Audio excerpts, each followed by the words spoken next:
Assalamualaikum warahmatullahi wabarakatuh. Halo semuanya, selamat pagi. Hari ini kita akan belajar lagi bahasa Indonesia, melanjutkan materi yang kemarin, yaitu kebahasaan dan struktur teks ceramah. Nah, kalau materi hari ini adalah mengonstruksi ceramah. Apa itu mengonstruksi ceramah? Mengonstruksi merupakan bentukan kata konstruksi yang ditambah imbuhan verb. Menurut KBBI, konstruksi adalah susunan dan hubungan kata dalam kalimat atau kelompok kata. Dapat kita sebut kata kuncinya adalah membangun, menyusun, atau membuat. Sedangkan ceramah, seperti yang dijelaskan pada pertemuan sebelumnya, adalah pembicaraan di tempat umum yang berisi penyampaian suatu informasi, pengetahuan, dan sebagainya. Untuk mengonstruksi ceramah, kita harus memperhatikan aspek-aspek yang terdapat dalam ceramah. Yang pertama, menentukan topik. Kedua, merumuskan tujuan ceramah. Yang ketiga, menyusun kerangka ceramah. Dan yang keempat adalah menyusun ceramah berdasarkan kerangka yang sudah dibuat. Yang pertama, menentukan topik.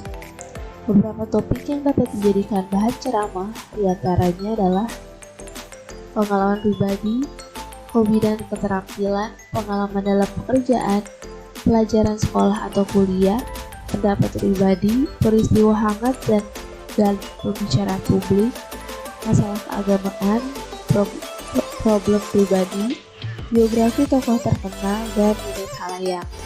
Nah, setelah menentukan topik, kita harus merumuskan tujuan. Tujuan ini dibagi menjadi dua, yaitu tujuan umum dan tujuan khusus. Tujuan umum dibagi lagi menjadi tiga. Yang pertama ada ceramah informatif. Ceramah informatif ini ditujukan agar audiens menambah pengetahuan. Lalu yang kedua ada ceramah persuasif. Ditujukan agar pendengar mempercayai, menyetujui, atau bahkan mengikuti ajakan pembicara. Nah, yang ketiga ada ceramah rekreatif, ditujukan agar pendengar merasa terhibur. Lalu tujuan khusus.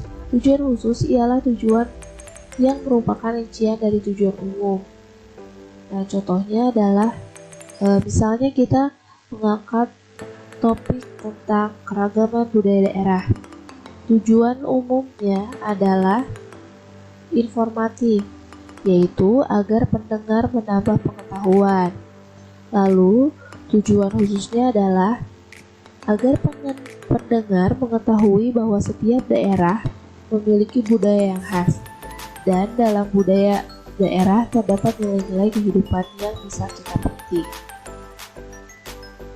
Selanjutnya, setelah menentukan topik dan tujuan, kita harus membuat kerangka ceramah. Kerangka ceramah merupakan rencana yang memuat garis besar materi yang akan diceramahkan. Kerangka ceramah ini bermanfaat dalam memudahkan penyusunan karangan sehingga karangan menjadi lebih sistematis dan teratur.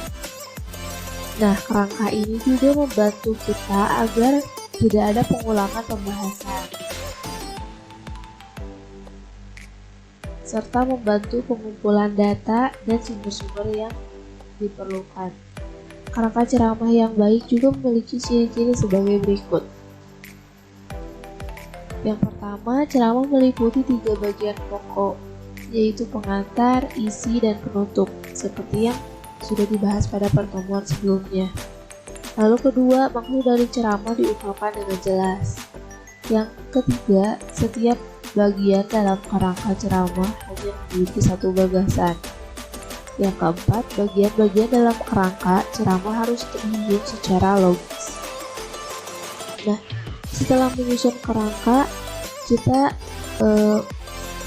membuat kerangka tersebut menjadi sebuah teks utuh. Menyusun ceramah berdasarkan kerangka. Namun bersamaan dengan itu perlu dilakukan pemahaman dan penghayatan terhadap bahan-bahan yang ada, yakni dengan cara-cara seperti berikut ini. Yang pertama, mengkaji bahan secara kritis. Jadi ketika kita akan membuat atau sudah menentukan topik suatu teks ceramah, kita harus mencari bahan dan mengkaji bahan tersebut secara kritis. Lalu meninjau kelayakan bahan dengan halayak, jadi sesuaikan dengan pendengar. Lalu meninjau bahan yang kemungkinan menimbulkan pro dan kontra. Nah, nanti jika kalian akan membuat teks ceramah, hindari topik-topik yang akan menimbulkan pro dan kontra, seperti topik-topik sara dan lain-lain. Lalu menyusun sistematika bahan ceramah dan menguasai bahan ceramah berdasarkan jalan pikiran yang logis. Sekian pematerian hari ini. Terima kasih. Wassalamualaikum warahmatullahi wabarakatuh.